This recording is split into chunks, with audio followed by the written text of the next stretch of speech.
প্রধানমন্ত্রী আবার বাংলা এসছেন আজকে এবং আবার তিনি ভাষণ দেবেন নারী শক্তি সম্বন্ধে, দুর্নীতি সম্বন্ধে। প্রধানমন্ত্রীর অনেক প্রশ্ন আপনার দিকে থাকে, কারণ আপনি নারী শক্তি নিয়ে বলেন, কিন্তু বিজেপির যারা নেতৃত্ব রয়েছেন, বাংলাও যারা রয়েছেন, তারা মুখ্যমন্ত্রী সম্বন্ধে কদর্য ভাষায় তাকে অপমান করে। কখনো তার পোশাক শাড়ি নিয়ে অপমান করেন, বিজেপির এখানে রাজ্য সভাপতি করেন।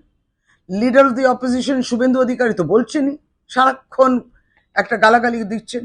আপনারাই তো প্রার্থী করেছিলেন পবন সিংকে, যে বাঙালি নারী সম্বন্ধে কি না কি বলেছে। তারপর আপনি প্রার্থী বদলালেন, কিন্তু আপনাদের ভাবনা চিন্তা কি বদলালো কি ভারতীয় জনতা পার্টির নারীর সম্বন্ধে, বাংলার নারীর সম্বন্ধে? সেটা প্রশ্ন রয়ে গেল।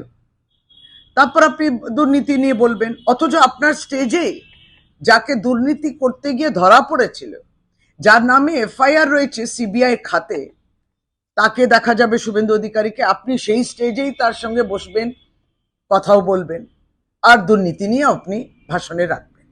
আপনি কি জানেন শুভেন্দু অধিকারী একজন শিখ, একজন পাঞ্জাবি পুলিশ অফিসার সম্বন্ধে কি বলেছে? বলেছে খালিস্তানি। আপনি তো জানেন, প্রায় 16 দিন হয়ে গেছে। আমাদের শিখ সম্প্রদায়ের সকল মানুষ, মহিলা এবং পুরুষ, আপনি জানেন, ভারতীয় জনতা পার্টির হেডকোয়ার্টারের সামনে বসে প্রতিবাদ করছে, আন্দোলন করছে। এখন অব্দি কেউ ক্ষমা চায়নি, তাকে খালিস্তানি বলে দিলেন।